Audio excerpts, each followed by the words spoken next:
Okay. You ready? Let's do this. You're listening to Explore Magazine's Live the Adventure podcast. This is the podcast that delves deep into the outdoors, will inspire, inform, and get you stoked to explore. And I'm your host, David Webb. Welcome to episode 36 of Explore Magazine's Live the Adventure podcast. I'm David Webb. It's summer. Let's go on vacation. But where? When you look for a tourism experience, what draws you in? An incredible adventure? A cultural connection? A chance to expand your mind? Maybe even do some good in the meanwhile? Well, today my guest is Zane Buchanan. Zane is the creative manager at the Indigenous Tourism Association of Canada, a global leader in marketing and developing Indigenous tourism experiences. And we're going to talk about how you can do all that and more right here in Canada. How you can enjoy life-changing experiences, forge cultural connections, learn and grow, all while having an awesome vacation. Because today, we're talking about Indigenous tourism. What is that? Well, stay tuned, because Zane's got a lot to say. Zane Buchanan, welcome to Explore Magazine's Live the Adventure podcast. How are you doing today? Thanks for having me. I'm great. How are you? I'm excellent. It's a pouring rain day here in Vancouver, and it's supposed to be summer, but other than that, I am excellent. I mean, it's the classic case of what do they call it? January in Vancouver. Yeah. Yes. And we're recording this right at the end of June, so I'm hoping for a big July. Yeah, big switcheroo. Right when I leave for my little travel season, I'm sure summer will come out. Wonder if you could just introduce yourself to our listeners. Who are you? Where are you from? What do you do? I'm Zane Buchanan. I'm a proud member of the Métis Nation of Saskatchewan, born and raised in Treaty 4, though I currently live on the unceded territory of the Musqueam, Squamish, and Tsleil-Waututh people in Vancouver.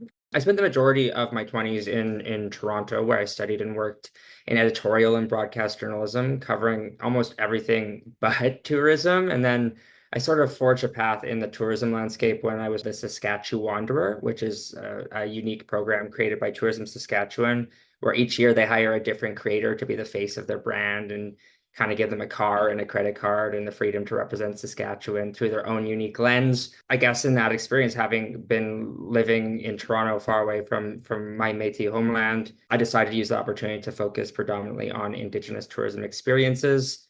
And through that process, I kind of developed a relationship with the Indigenous Tourism Association of Canada. And they hired me, I started a bespoke media agency for nonprofits and social enterprises.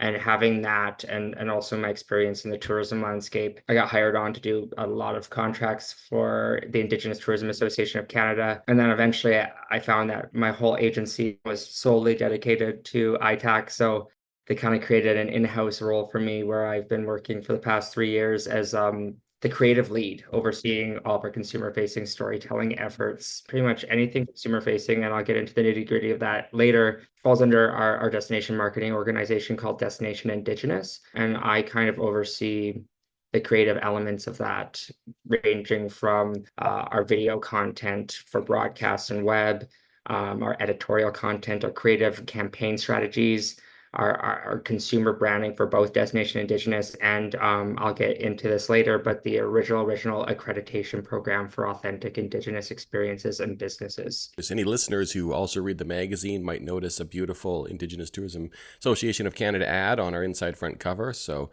I'm sure you had a hand in that in some way, but yeah, beautiful stuff coming out of Destination Indigenous for sure, from the graphics, the website, everything. So a lot to be proud there. But the Saskatchewander, I just want to circle around on that for a minute. I went on a trip with one of the Saskatchewanderers years ago. Which one? That was Andrew. Andrew Hiltz. So now he's back in that role full time. I saw that. He's awesome. That. Yeah, that's fun. Yeah. It's a year contract. So like you just get the hang of it by like October, November of each year. And then they're like, okay, now we're going to replace you. So I think that they made a good choice in adding longevity to the role. No, it's such a fun Instagram account to follow, to see all the places in Saskatchewan, especially since Saskatchewan is it's a province that kind of doesn't get the attention it deserves on a national scale in terms of tourism. You know, there are such great things to do there. But when you were doing that, Saskatchewander, what was it about the Indigenous tourism operators that really drew you in and really inspired you? For me, and now I live in Vancouver, but prior to that, I lived in Toronto. And Toronto has a ton of Indigenous culture all around it.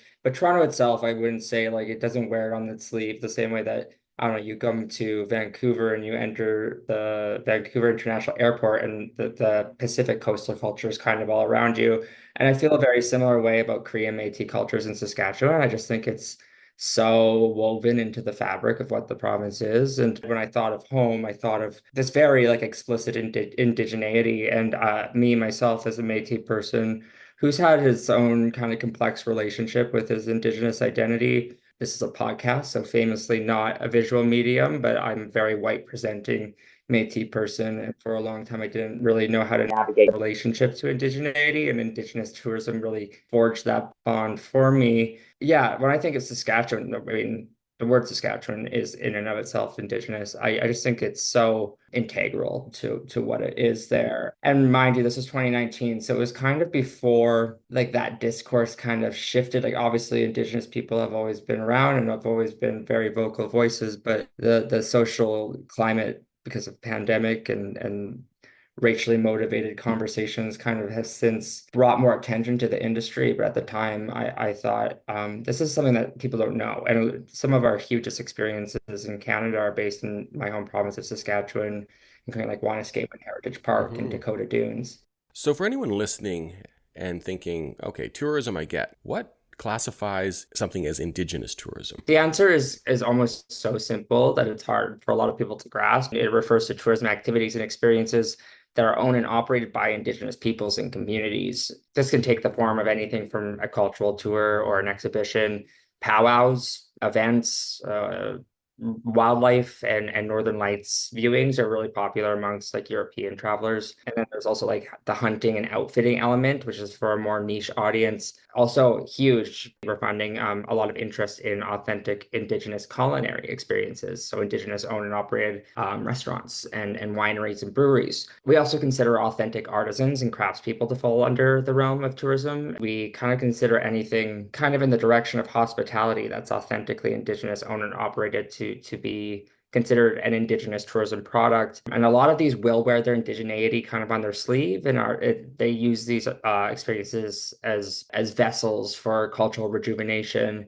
But not all of these experiences are explicitly cultural experiences. There are some amazing Indigenous exhibitions hosted by Crown-owned museums and galleries, and they have Indigenous people contributing to them, but those would not qualify as authentic Indigenous tourism experiences because they were built from the ground up by Indigenous people, and they don't directly benefit, like the money doesn't go directly into the pockets of those communities economically. And like while Canada isn't it's not the only place that offers these experiences. It's not the place that invented these experiences, but we're highly regarded as leaders. We're often seen as leaders for other countries. New Zealand also has a very flourishing Indigenous tourism industry. We're developing really close relationships with them alongside other countries like Colombia and Japan. So we're really trying to like forge these relationships and make it an international industry. I'm learning something right there to think that, okay, yeah, it can have a cultural aspect, but doesn't necessarily have a cultural aspect. The important part is maybe how it benefits and who owns it and who runs it and who has designed it, rather than specifically say if you went to a restaurant that served Indigenous cuisine, it might not be, as much of a cultural experience as going to a powwow, but it's still an Indigenous experience. It's because it's not the culture that you would anticipate it. We're dealing a lot with this with our German audiences because they have a huge infatuation with very specific kind of indigeneity, and that is they have like a storybook character there named Winnetou, and he's like a Native American hero. And if you look at illustrations or even they made a film based on it, it's very like the cliche, like heroic Indian kind of with the headdress. And they go to Haida Gwaii, one of our best-selling tourism operators, who subscribe to a very different aesthetic, the kind of coastal, the cedar hats as opposed to the feathers kind of thing. It is kind of, it's about awareness there because, yeah, a lot of people homogenize Indigenous people into kind of the one aesthetic, which is kind of Pocahontas cliche. And then they see a very white presenting Métis man like me, and they're like, who the hell's this guy? That is kind of a huge part of our mandate is to kind of show how dynamic we are as a group. Absolutely, absolutely. That's a really good point, especially when you're dealing with the international travelers, but probably even domestically as well. Yeah. In terms of what Indigenous Tourism Association of Canada does, how does it facilitate these experiences and market these experiences and work around these challenges of setting people's, maybe expectations ahead of time or communicating what an Indigenous experience will be in the region in which you're traveling to? So the Indigenous Tourism Association of Canada, which is ITAC, you'll hear me say ITAC. It's less syllables and vowels, but it's a nonprofit organization. It's recognized globally for its role in marketing and developing Indigenous tourism experiences. And we proudly represent over 1,000 authentic Indigenous tourism experiences. Once you become a member, you gain access to a range of benefits from developmental grants to participation in international marketing campaigns and trade initiatives facilitated by Destination Indigenous. Okay, now we're going to talk about Destination Indigenous because they are kind of synonymous. Destination Indigenous serves as our consumer-facing DMO, so Destination Marketing Organization, predominantly meant to market tourism experiences within that region. But whereas ITAC is a bit more heavily focused on development, just because we're almost integrating a lot of operations that work under decolonized structures and trying to integrate them into a colonized society. So there's a whole kind of different realm of business factors in that area that I can't really speak on because I'm not in development. Whereas Destination Indigenous, we depart from the corporate association model to offer a more engaging, kind of sexy approach to consumers specifically. Our goal not only is to raise awareness about Indigenous tourism as a thriving industry, but also to inspire consumers to convert their interest into bookings for individual experiences and packages. We achieve this through storytelling across digital media and print media, kind of like what we do with you guys, as well as consumer-oriented events and sponsorships. And then we have one more brand. I don't want to give you brand fatigue. On Indigenous Peoples Day in 2021, we also introduced the original Mark of Excellence. It's a designation that guarantees visitors a high-quality tourism experience. Businesses displaying this mark have been accredited through a rigorous ROI accreditation program. It was a process developed by the development department at ITAC. They are proven to offer truly authentic Indigenous products and services. So it's in essence, like you see this mark as a consumer, you know that you are supporting an authentically Indigenous business or product. And our goal is to establish this as a globally recognized brand adopted by other regions worldwide that celebrate Indigenous peoples. Wow, there's a lot going on there. That's Yeah. you're busy. Yeah, Your team is very busy. Let's just put it that way.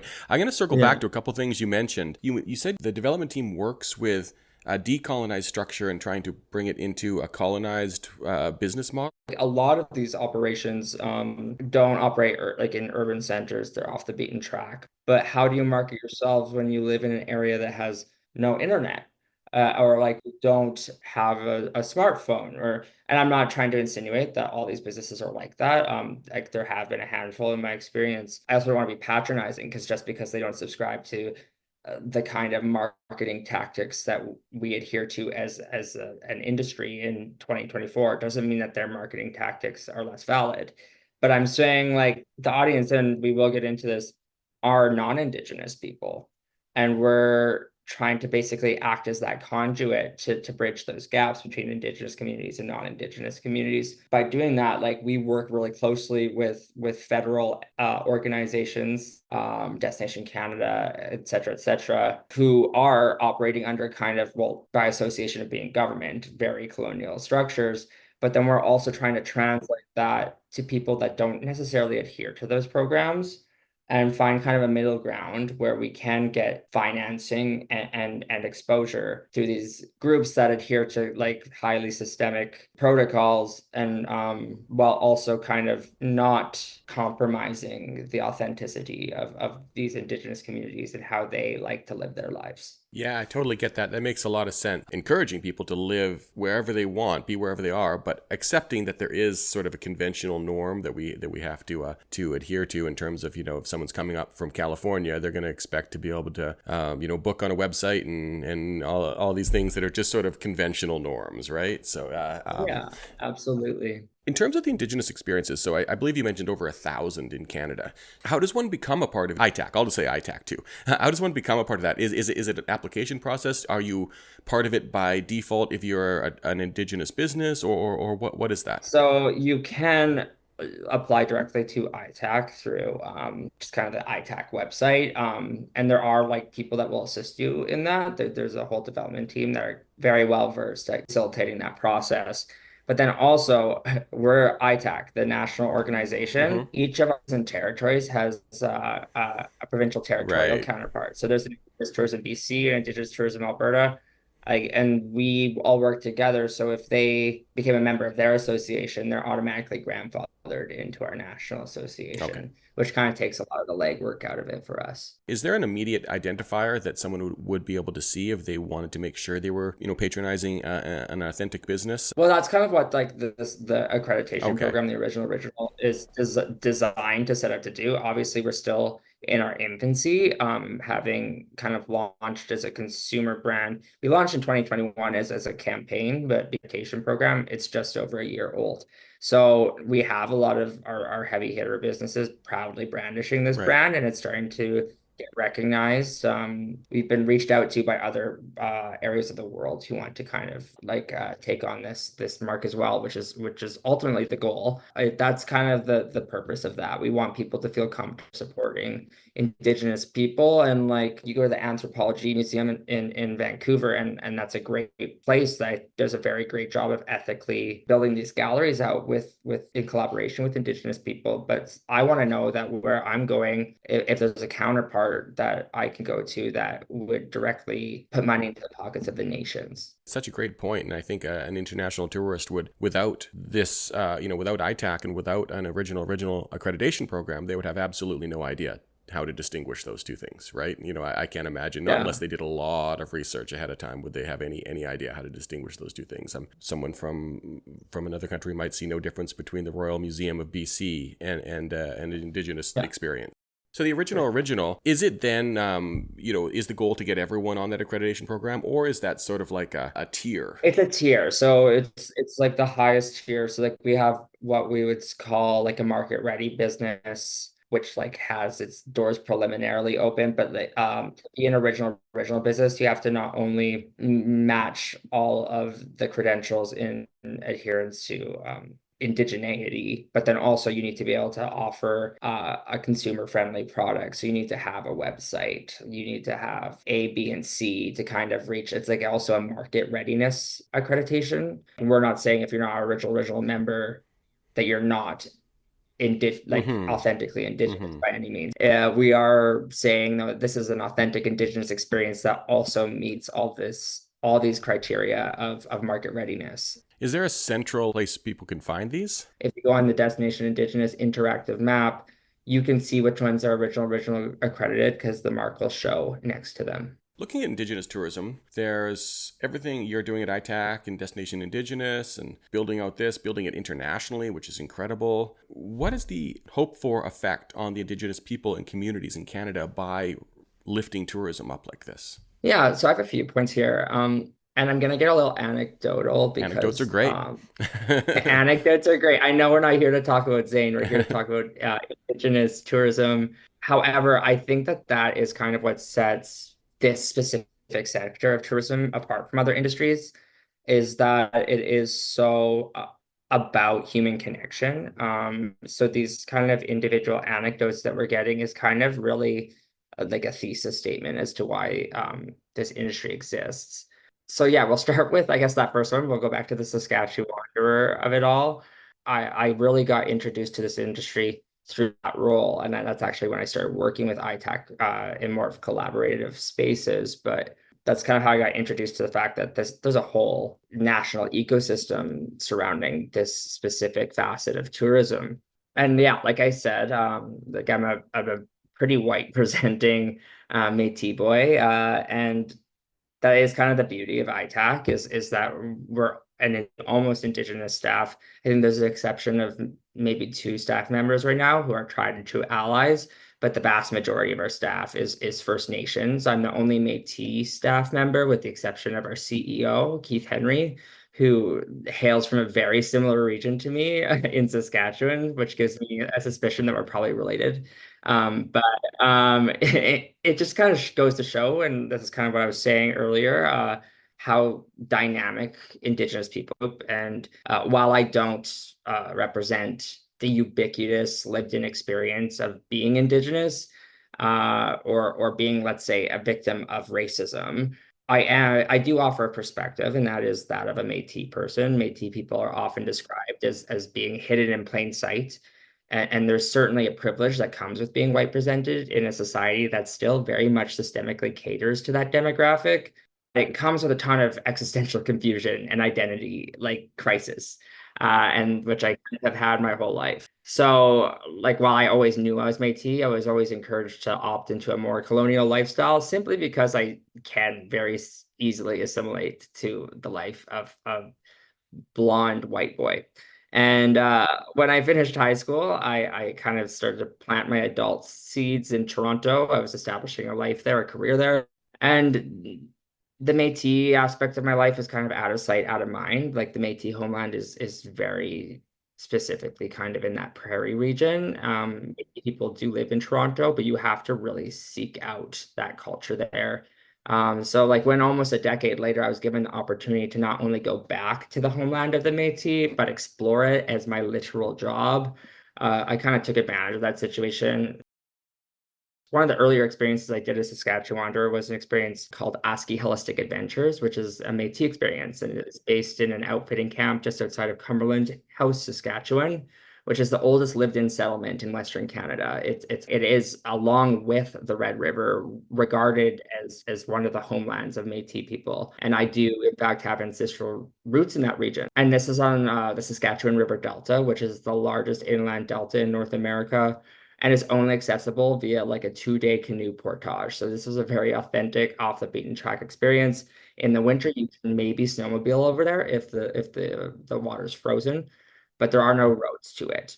Anyways, my guide there was this really badass chick. Her name's Michaela Carrier. I'm still good friends with her to this day, and she's a Métis woman, and she kind of just immersed me into all things Métis, like authentic hunting and foraging practices, beadwork, traditional stories. I just lived off the land in the elements. I only ate what I caught, boiled water for showers, built a teepee to sleep in. Like during the portage, like we just kind of pulled over on the side of the river and just set up a tent. She literally started a fire with sticks. We cooked a fish. It was pretty bizarre. Like I knew what I was getting myself into. I did bring a friend who I did not tell. She just thought we were like camping. And she did cry. So that's on me. Throughout this process, I found that the little gaps I kind of had in my 20 something identity crisis were kind of being filled. And I've always kind of identified as somebody that was never religious in any way, shape, or form, but I did have this deep-seated connection to the cultural and spiritual practices that would have only been found through immersion in experiences like this. So all this to say, I know like this is a very long answer to a very simple question, but I just think that Indigenous tourism is such like a vital pathway to cultural rejuvenation. And like I since have been very heavily immersed in this community of being Métis. I've earned my sash. It's a huge part of my identity now. I wouldn't have found that without like an Indigenous tourism experience that truly showed that to me. And all this to say, there's no way of learning about other cultures other than really diving into those practices. So I don't know. Anecdotally, this is kind of just like it's super significant to me. It was a very life-changing moment. And since I've been to hundreds of other experiences, all of which have offered me something that I've never ever experienced in any other area of tourism. Yeah, that's amazing. What does it mean to earn your sash? I mean, it is like a bit more arbitrary, like now in modern day, but it used to be kind of a way of identifying Métis people. They were wearing their Right. traditional Métis sash. They say about Métis people, some people say about Métis poop, because a lot of people have been kind of coming out of the woodwork and being like, "Oh, I'm Métis." They kind of say like you need to let the Métis people, the Métis community claim you, and you can't claim them. And I feel very much like I've been claimed and embraced by the Métis community. Yeah, that's a great way of putting it. So on that trip, what were a couple things you learned about yourself? There's lots there. Like I've always kind of like had a very agnostic view of the world and I saw the whole world through a very literal lens. And there was an element of spirituality that really spoke to me, unlike in a way that religion or spirituality hadn't prior to that. There's also just like lots of really interesting like socio-political things within Métis culture that make a lot of sense to me, and it made me question why social norms exist aside from, I don't know, like capitalism. Even like their practices in relation to like two-spirit culture, which is kind of how they identify their queer and LGBT community. It made a lot of sense to me, and it made me kind of see, because I am a gay man, like I never kind of saw sexuality through the lens that made sense to me, the way that practices make sense to me, and seeing it almost as like a spiritual lens through which to identify sexually. So yeah, I don't know, just like lots of things kind of, I was like, oh, never thought of it that way. That makes total sense. And it kind of just like started a whole inner dialogue about a lot of things in my life. So yeah, it's just interesting, but you might find that with any other culture, if you're traveling internationally, their practice makes sense to you. And it just so happened that this was the culture that I am biologically too. So I don't know, there might just be some sort of ingrained thing like deep seated in my DNA. It's a very powerful awakening from even just the start of those experiences, and I'm sure you've just deepened that the more and more you've been involved. Yeah. Now that's what you got. I'm gonna read Yes. verbatim from a Government of Canada website, just so everyone who's listening to this very likely has heard truth and reconciliation before. Truth and reconciliation. So reconciliation, meaning building a renewed relationship with Indigenous peoples based on recognition of rights, respect, and partnership. That's what the Government of Canada says reconciliation is. What role does Indigenous tourism play in that? Does it play a role in that? And how? Economically alone. Like, let's just like strip the kind of historical emotional ties to reconcile it. Like economically alone, Indigenous tourism answers several of the TRC's 94 calls to action. It provides many communities with economic independence, and as I mentioned earlier, it offers a platform to share stories that might otherwise go unheard. Some of our experiences are recognized as purely like reconciliation experiences. And we have a detailed microsite on this. It's destinationindigenousca/reconciliation.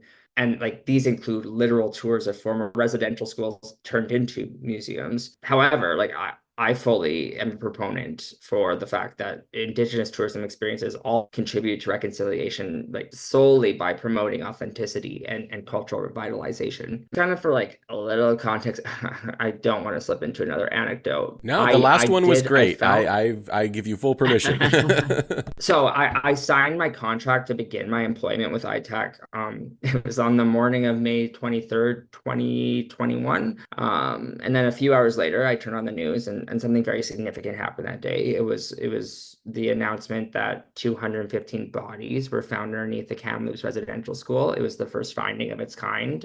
And at that moment, I kind of knew like the job I signed up for, which was, I thought, like a tourism marketing position. It was now something completely different. I knew personally, because at that point I had done quite a few Indigenous tourism experiences through various jobs. I knew that Indigenous tourism was a very viable gateway to reconciliation. But suddenly the whole world was watching in a way that they never were before. It was a great tragedy, but at least people were paying attention.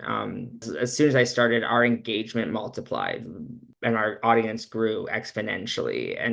But I really can't take any credit for that, because it happened because there was a tragedy that kind of shook everyone awake.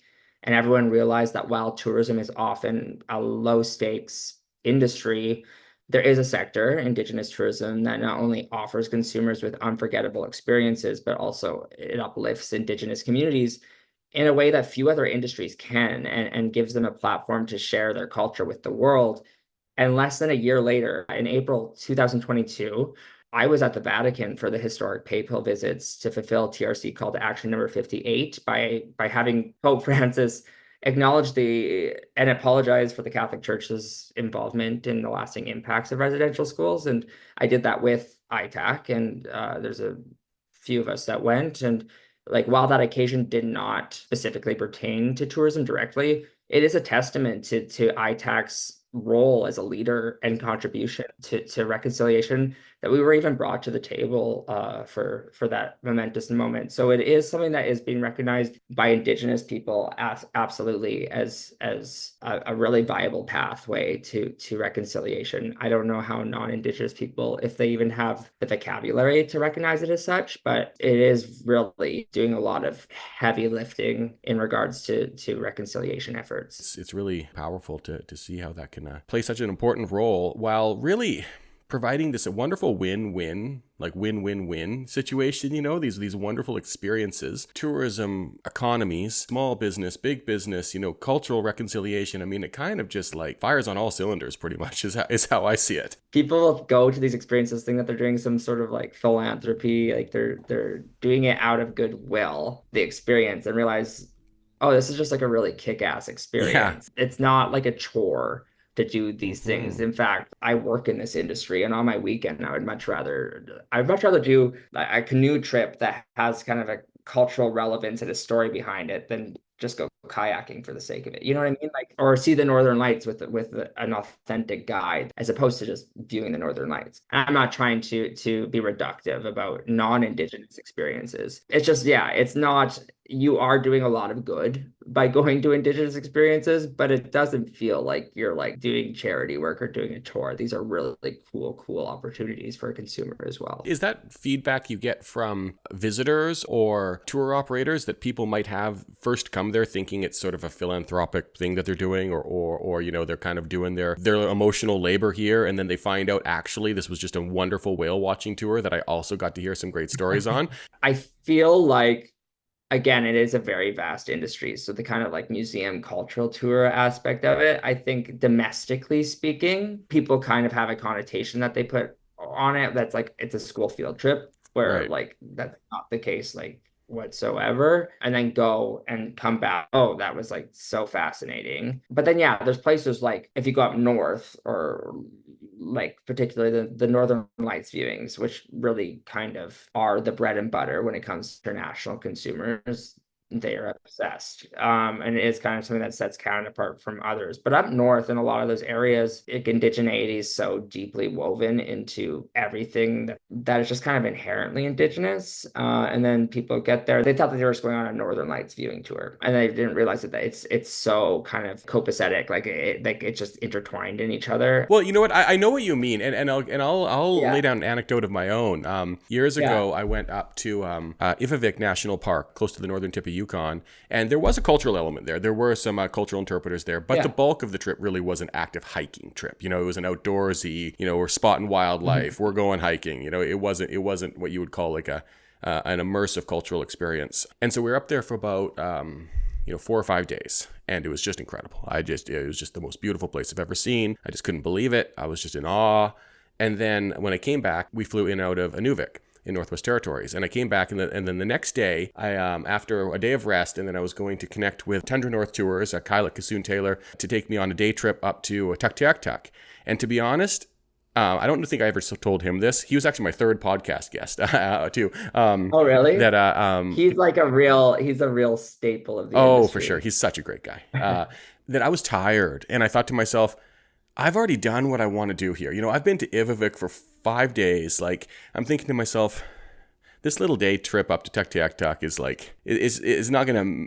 I'm not, it's not gonna matter to me. You know what I mean? Like that's kind of like, I'll admit that's kind of it'll be fun or whatever. But I mean, Ivavik, nothing's going to beat that. And that day I spent with him on his boat, going up the Mackenzie River Delta, stopping at the traditional whaling and hunting camps, and meeting and having a tour of Tuktoyaktuk with a longtime local and all this stuff. I have thought about that probably 10 times more than I've ever thought about the hiking trips I did. It stuck with me so much longer. I think about it all the time, to be honest. I'm talking about it now. It came right to mind. This is now 8 years ago. And that day was probably more meaningful than the 4 or 5 days of hiking I did in Ivavik, to be quite honest. Just that one tour. And it was both beautiful naturally, scenically. It was beautiful culturally. It was fascinating. It was unique. It was everything. It was just everything. I mean, you couldn't get a better experience. And I even went into it with kind of a crappy mindset, to be honest. I was like, I'm tired. I just want to go home. Now I got to go do this day trip. And it was incredible. It really was. Yeah. But I think that if you looked at that and thought cultural tour and stuff, no, I don't want to do that. I just want to go hiking. You know what I mean? You are missing out. Yeah, it is kind of that like intangible thing, Mm-hmm. right? There is like such a deep connection that you have with these experiences that I can't really describe in words. And I think it's like an emotional lens through which to see tourism. Like there are literally hikes with guides that they're the same. They're a hike, but there's an element of storytelling there that's kind of woven in it like very seamlessly. And that's what it does. It creates like very lasting memories because you're so emotionally invested in something that you didn't anticipate being emotionally invested in. Do you have any data or feedback or even anecdotes about what people tend to take away from these tours? What non-Indigenous people, or what is the hope? Like when they come out of there, what is the hope that they leave that with beyond having a good time? Yeah, I mean, we have like two major lens through which to see this. We have commerce, like we want people to go back and buy more product because it's sustaining our industry. But then we also like, yeah, we want to teach people something. Well, there's two sides to that coin. We want people to leave knowing more, and we want the people operating these experiences to feel heard, to have a platform for which to tell their story because for a long time they didn't. So I would say like that isn't really like there isn't really a tangible data that can go with it. Again, also we have different audiences that like different things. Like I said, the Germans like to do the crazy epic experiences up north kind of thing. And then we have the more domestic travelers. And we also have a very vast array of products that we sell. So it kind of varies in accordance to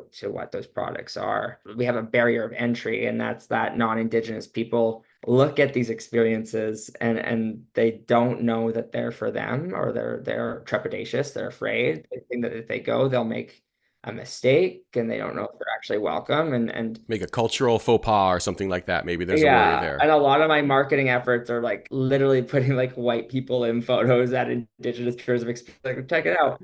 But like it's yeah, they don't know like these experiences are for them. Like this is really like the point is to bridge a gap between cultures. And yeah, like so we're trying to develop a lot of like resources and stuff like that for people, how to attend a powwow ethically kind of thing or something like that. But yeah, I would say our goal is to show people that they can attend things if it's marketed to them. Like it's like there are certainly nations that don't want visitors, but if these are experiences that are purchasable, like they're meant for everybody.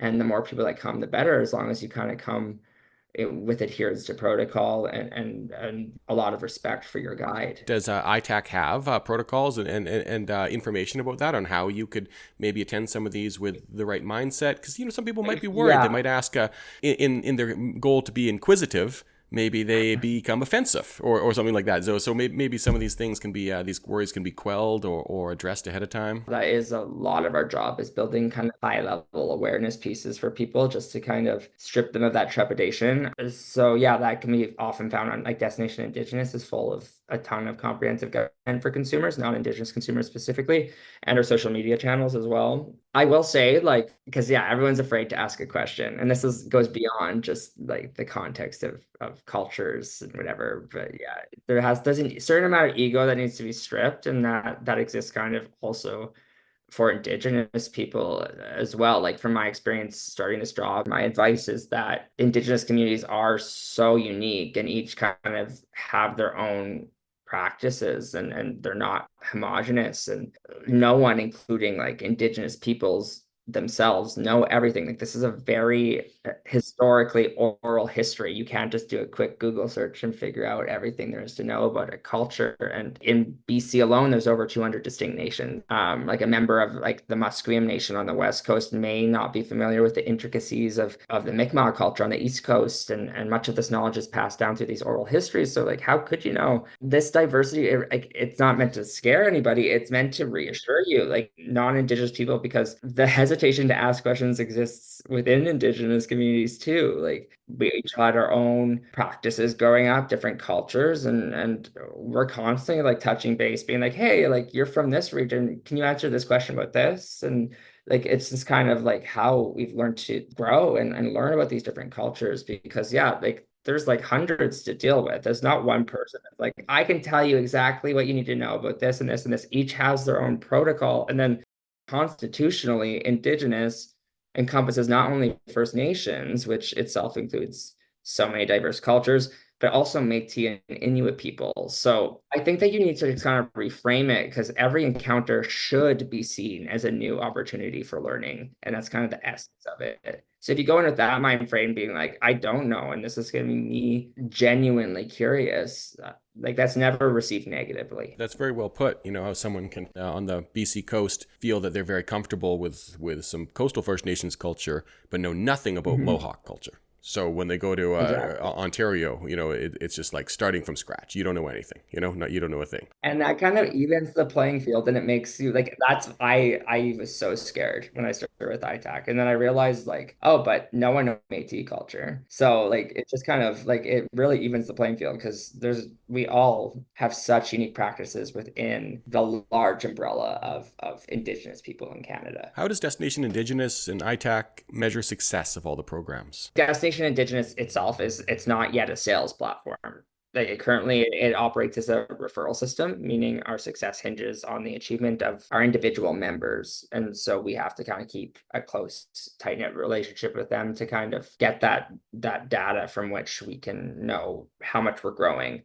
We're also dedicated to the ongoing challenge of raising awareness, Indigenous tourism industry as a whole. So rather than just these individual experiences, there's still people that don't know like that Indigenous tourism exists point blank. And we do that both domestically and internationally. Therefore, our success metrics aren't solely based on consumer engagement and conversions, but they also encompass factors such as international media coverage and partnerships with global trade distributors. It takes many forms, sometimes tough to like check off a key performance indicator when these aren't so tangible. Like we yeah, really have to dive into the noggins of our consumers sometimes, but we do have a comprehensive plan, like looking ahead as far as 2030.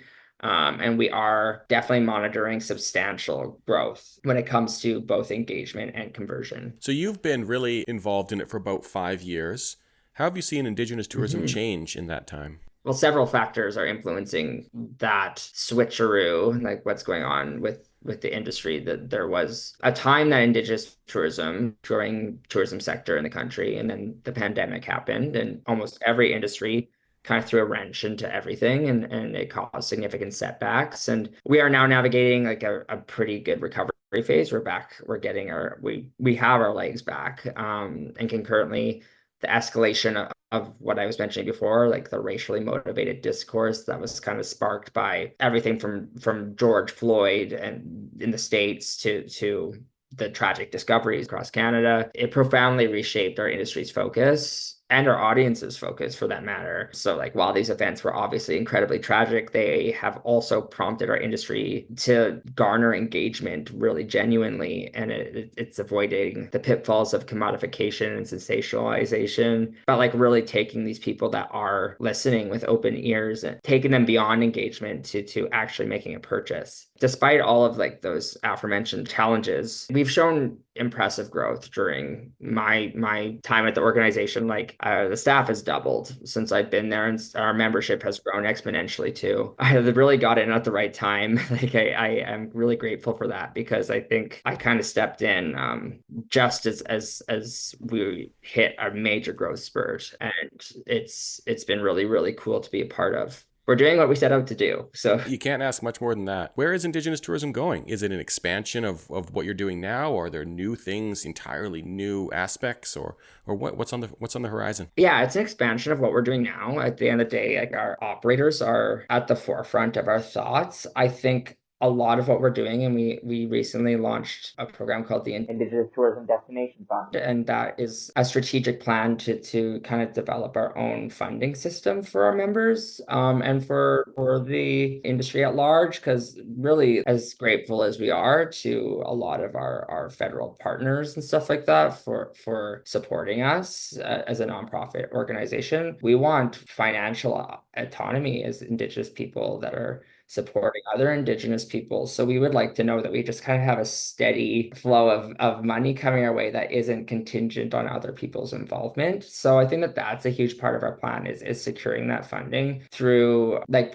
strategic partnerships that we are kind of at the helm of. So let's say you're a hotel that wants to kind of opt in and contribute to reconciliation by up with this fund. At the end, when you're checking out for a booking, it'll just say a little button that says donate 50 cents. And we're just basically trying to get so many people involved in this program that we build our own very steady income stream that can ultimately support our whole industry and its members. Our managing editor, Allison, was at a launch for that fund last year. It was really interesting, and I loved Cool. I love the messaging there that, like you said, 50 cents. What's 50 cents? It was something about giving people like almost removing any barrier to really get people used to thinking about funding Indigenous tourism, because at least part of the idea that I, as I understood it, is that, well, like, no matter what tourism experience from what operator that you're doing here in Canada, you are doing it on Indigenous land. So there is part of that, and especially if you're enjoying